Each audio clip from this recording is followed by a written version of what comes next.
Good morning, folks. Whew, it's getting warm already. It's still fairly early. I was hoping to get this firewood cut and split before that happened, but tell you what, as soon as the sun comes up, it gets hot right now. I still got quite a bit to go. Kind of got the top part of this trailer unloaded. There's still quite a bit in there, and then the back of the truck, I gotta bring that around, get that one done too. A lot of this stuff's small enough I probably don't need to split it, but if I split it even just once in half, it dries a little better, fits in the stove easier. Anyway, they're barrel racing tonight. Otherwise I'd go up for get another load probably today. Still probably could actually. They're not doing that till evening. Just got a phone call from a lady that has a raccoon living underneath her house. So get to go try to catch that here pretty soon. That'll give me gas money enough to to run back up the mountain after some more firewood too. It all works out.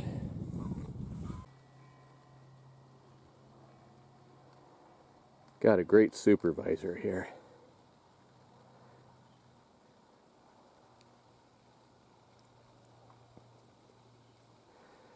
Well, that's the last of the firewood.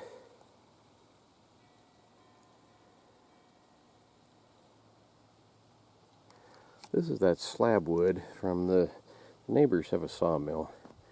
And some of this, the better stuff, I'll cut that, I don't know, 5 foot long maybe, and make a fence on the north side of Cindy's garden, keep the deer out. The rest of it, some of this stuff's pretty big on the end, like this one here. This one will be firewood. This one here will be firewood probably. But it's long enough, I might be able to get part of that for the fence. And it's free. I mean, they had it laying out by the highway there, and big sign says free on it, which in a way kind of irritates me, because the people aren't taking it all. You know, they're rooting through it and finding the best stuff and leaving them with a big old mess to clean up. And you know, the whole idea of that is to get rid of it. They don't have to deal with it. They're giving it away for free, and that's not going to keep up that way if people keep doing that. Now, anyway, once I get done with this load, I might go get another load of it.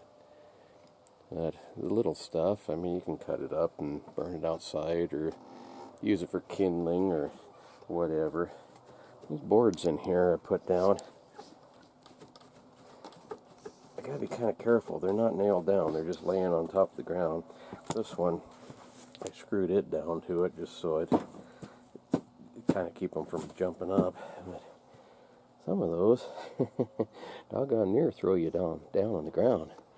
But anyway, I got all this firewood here out of that load, all the way back up into here. And then this row here that was the brighter colored stuff. So, got a long ways to go. This shed, I want to have all the way out to here, completely full. That's a lot of wood. That's probably at least 4, maybe 5 more cords. So if I did that, if I got that filled, that's probably, counting what I got, is probably more than I'll need. And soot from the firewood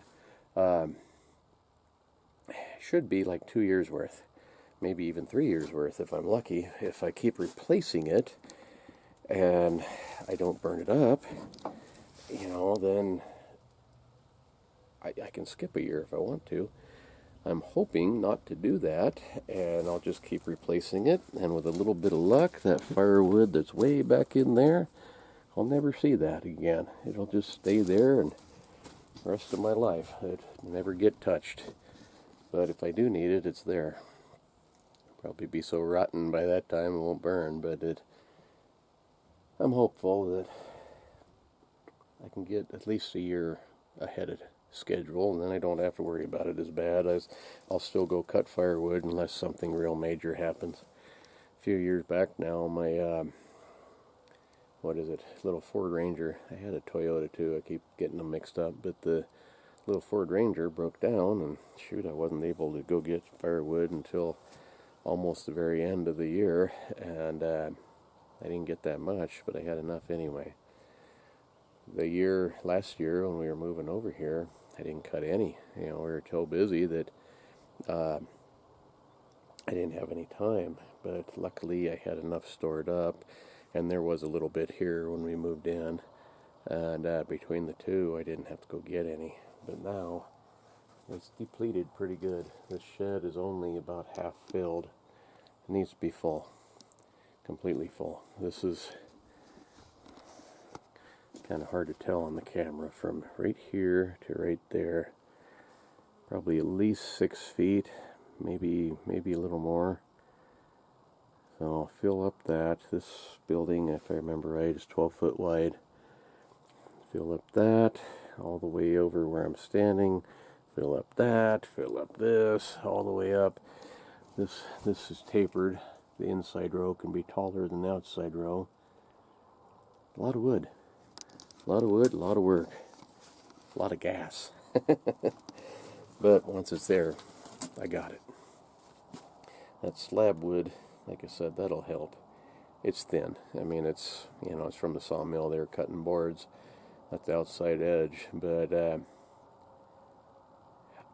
it's 2 inches thick, most of it, so it's not going to burn very long, but it'll burn, and that's all you need. Throw it in here. Anyway, I gotta go to town, go get a can of cat food. Got a live trap right here. Go set that for that raccoon and see what I can do there. And they're barrel racing tonight. Lots to do. It's cooler today, but it's still plenty warm. In fact, it's downright hot. Oh, anyhow, just finished up a couple of canned chili burritos. Why is it, excuse me, the same brand of chili, excuse me, some days you open up a can, you go and dump it out on your tortilla, and it's as thick as dog food. It comes out in a a can-shaped chunk. Other times it's really runny and like water. That's the way it was this time. Got it on 3 tortillas, and that was a trick to do, because it just runs off, and you go roll up your tortilla and it's just oozing out the sides. If you ain't never done it, throw them in a skillet and fry them until they're almost a little bit black. They're dark brown, almost a little black on both sides. Makes them all the better. The tortillas get hard, almost like a cracker, and man, they are good. Well, anyway, after Mildred coming in here and whatnot, I was going to say the radio version of Gunsmoke is on YouTube. If you've never heard it, take a try of it. It's William Conrad. Festus ain't on this one. Chester is, but it's a different guy. It's the Chester. Let me think. No, I don't think it is. I think the doc on Gunsmoke is Floyd the excuse me, Floyd the barber on Andy Griffin. I'm not sure who Chester is, but anyway, it's pretty darn good. This little tiny TV, it's small. It's only like maybe I don't know, 12 by 16 maybe, if even that. Was many cattle? 30 head. Couldn't even dig their tails out.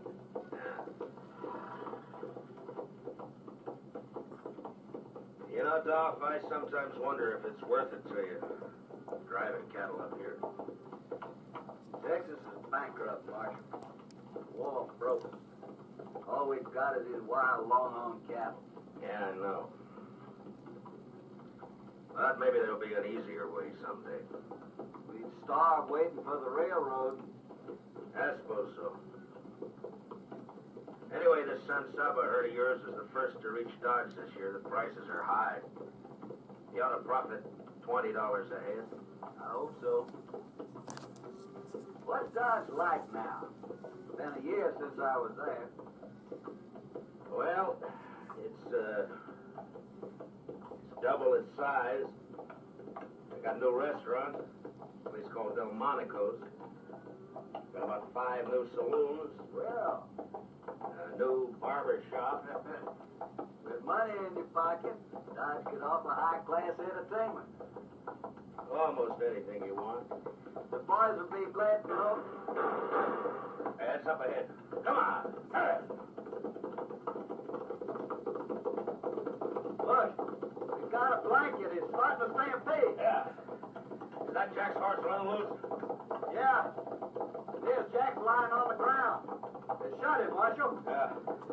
The man with the blanket, that's Studer. I'm going after him, Doc. You take care of Jack. Take all the cattle. Head off. Anyway, there's a little taste of it. It's good. It's well worth listening to. Like I say, it's different than the TV version. This came first, and then the TV show.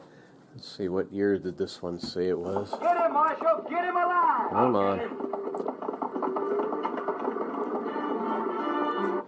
Come on. As I followed Studer, 1952 to 1961. They came from behind a smoke. Not sure when the TV version come out. If this was going till 61, I wonder if they overlapped it all. I'll have to look at that. Anyway, folks, I don't have much of nothing today. It's just been a hot day. Got my firewood split. Mildred's down there complaining. Her umbrella that we had, the wind caught it and it tore. She has some shade from an apple tree down there, but once the sun moves across the sky a little ways, that shade goes away. So she don't right now have any shade, but it is overcast, so it's not quite as bad as it was. Little tiny bit of breeze, but she's hot. I gotta probably move her, but Cindy should be home in a minute. It's 10 to 4. She's down there volunteering for Rags and Wags at animal shelter, feed store, or thrift store. She used to work in a feed store. Anyway, she should be home pretty quick, and as soon as she gets home, I think I'm going to picket her out here on the grass in the shade and let her drag that boat anchor around for a little while and see what happens there. But somebody needs to be home.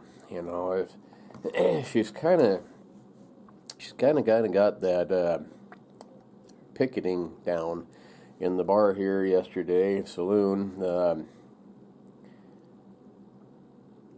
You know, she got the rope around her leg a couple of times, and instead of kicking it, she just kind of lifted it up and tried to get it loose, and she's figured out that she can do that if she's careful, but you know, if something could happen, she could somehow tie a knot around her leg with one of those ropes, or she could tangle herself up tight with like a dog does and get in trouble. And I don't want to picket her if nobody's home, and I gotta go here in a minute. Like I say, they're barrel racing tonight. I gotta go water and plow and work up the arena. On the 3-point hitch, there's a pin. Not really sure how to explain that without showing it to you. I'm not even sure what those are called. There's a pin that goes through the 3-point arm and another pin that goes down to hold the 3-point arm onto it. Well, they dug a ditch here to put in more power and heavier dutier power because during the fair they've been having a concert last few years and it takes a lot of power and it keeps blowing the breakers. So they put in heavier power, but that ditch they didn't fill it in, compacted, fill it in, compacted, fill it in, compacted, and layer it on up. They just kind of filled it in. It was fine until we got that big rain. And now that ditch has settled, and it doesn't look that bad, but I hit it with the tractor with the plow on. Arena rake, actually, they call it. I call it a plow. Kind of what it is. But anyhow, I hit it with the tractor, and it bounced enough, it snapped that pin off. So I got a new one today, but I gotta go put that back on and onto the tractor, and like I said, work up the ground. Oh, Snyder? Yeah. I want you to do something for me, if you will. What? Well, I smuggled a quart of wagon yard whiskey out of Dodge when I came down here. The cook's got it hid in the chuck wagon. Well, now, Mark. It's not much, but it'll cut the alkali in your drinking water. Why don't you get it and pass it out to the men, huh? Mighty decent of you, Marshal. All that wants to drink the Marshal's whiskey, get on over to the chuck wagon.